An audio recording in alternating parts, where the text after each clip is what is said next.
Today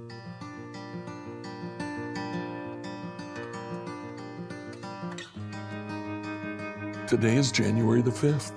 Today, we see the third fall in the book of Genesis, the fall of humankind.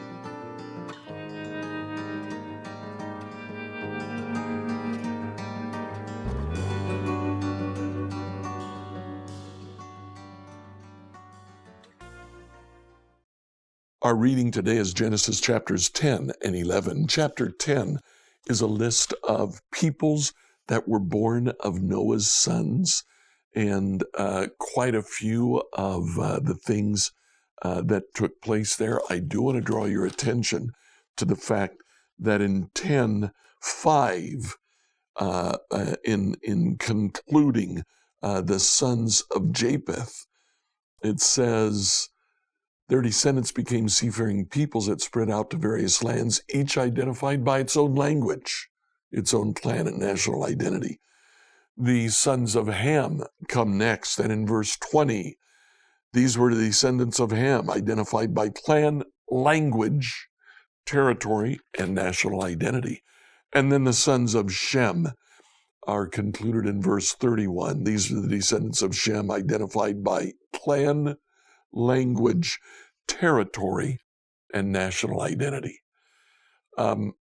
These descendants of Noah develop their own languages.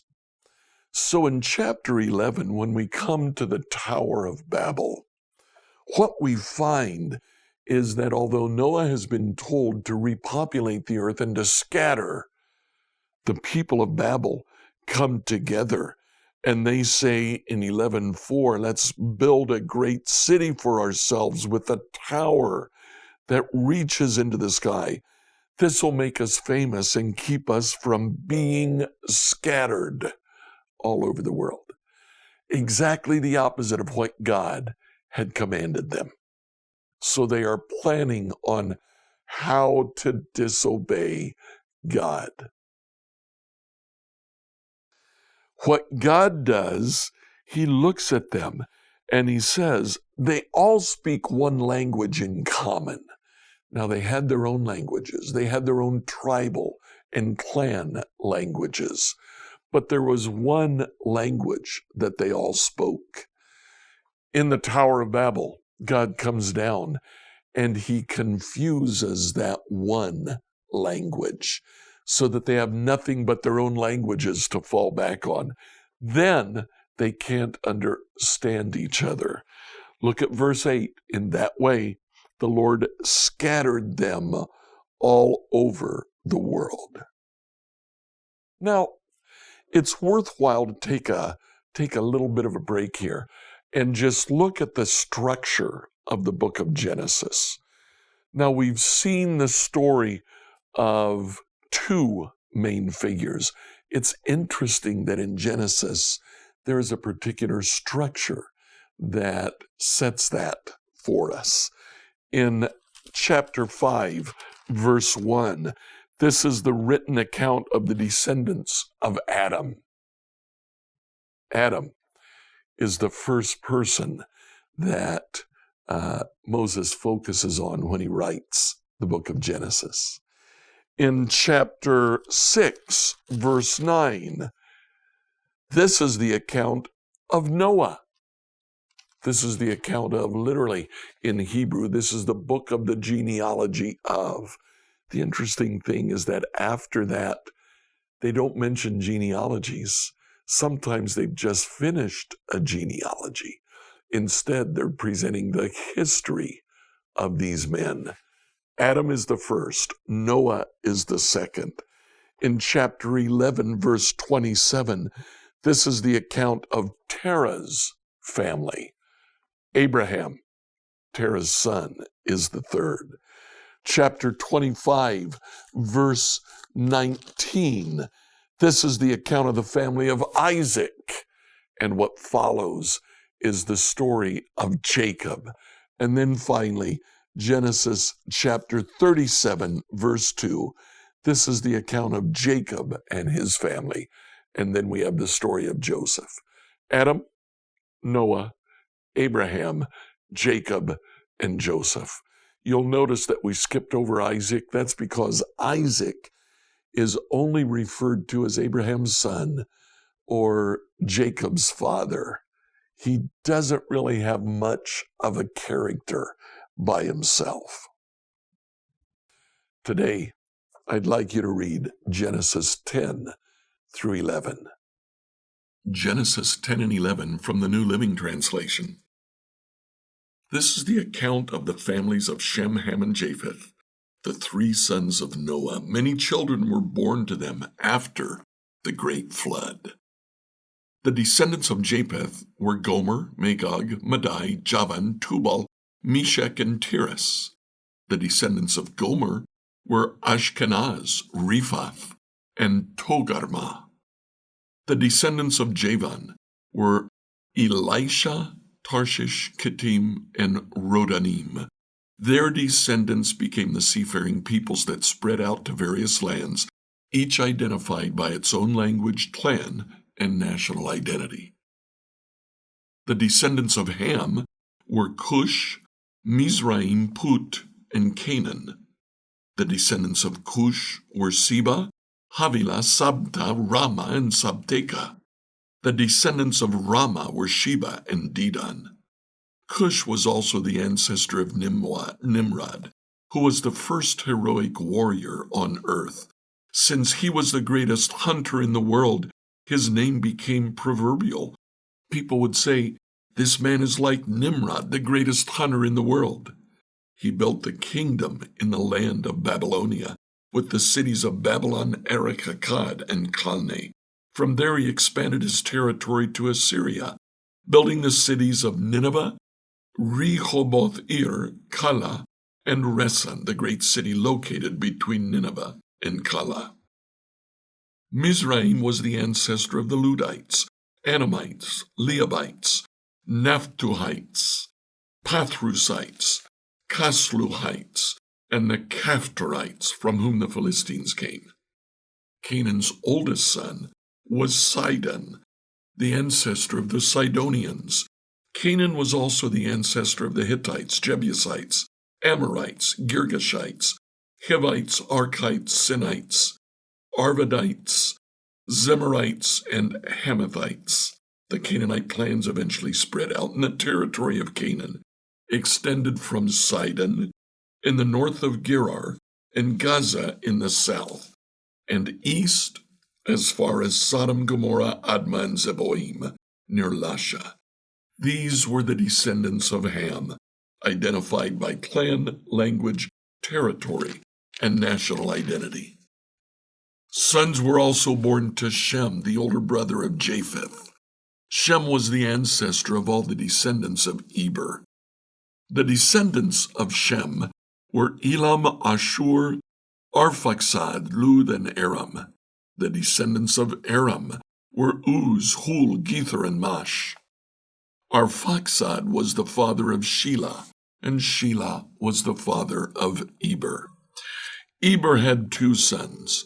The first was named Peleg, which means division, for during his lifetime the people of the world were divided into different language groups. His brother's name was Joktan.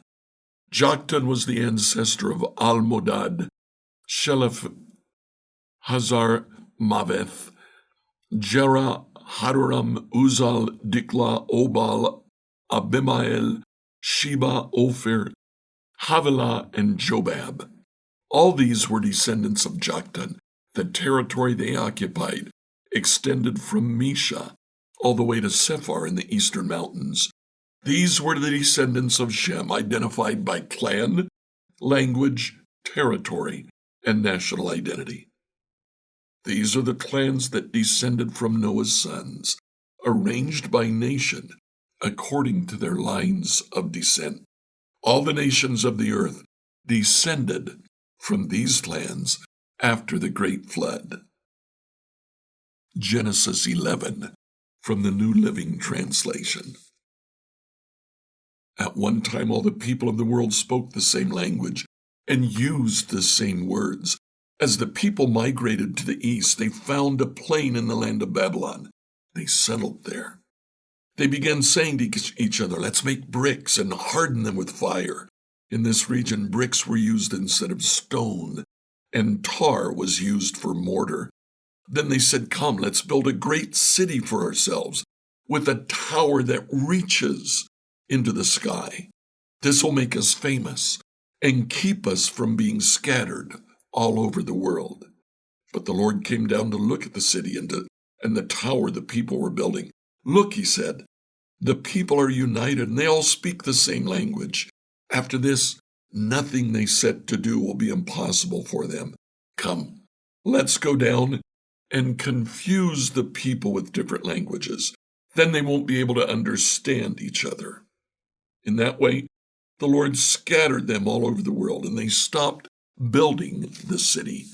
That's why the city was called Babel, because that's where the Lord confused the people with different languages. In this way, he scattered them all over the world. This is the account of Shem's family. 2 years after the great flood, when Shem was 100 years old, he became the father of Arphaxad. After the birth of Arphaxad, Shem lived another 500 years and had other sons and daughters. When Arphaxad was 35 years old, he became the father of Shelah.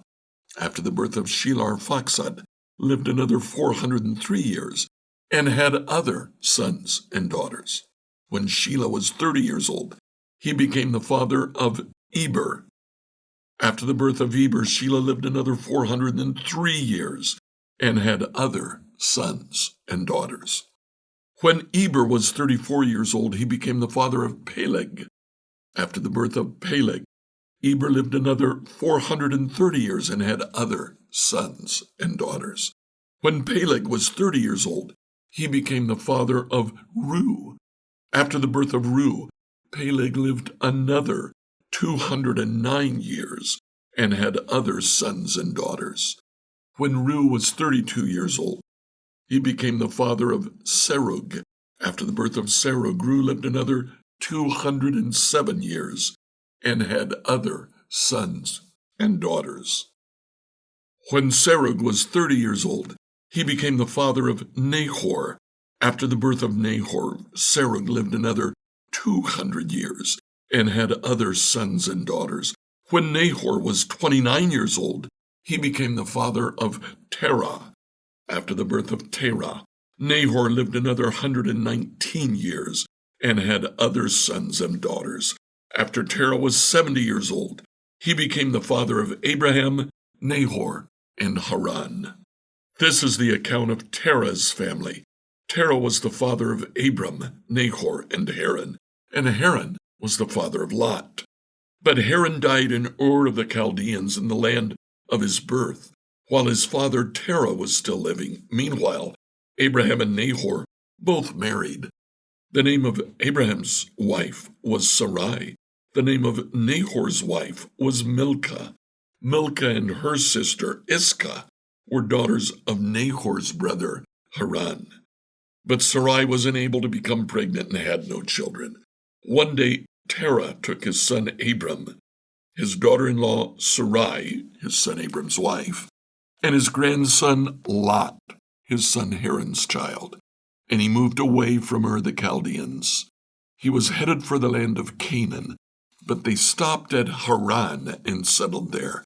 Terah lived for 205 years and died while still in Haran. Having read or listened to Genesis 10 to 11, I'd simply like to ask you, who were the significant men and women in your life? Genesis is the story of 5 men. Who are those men or women in your life? And what would you write today about them? Please like, follow, and subscribe to this devotional on whatever platform you use to listen to it.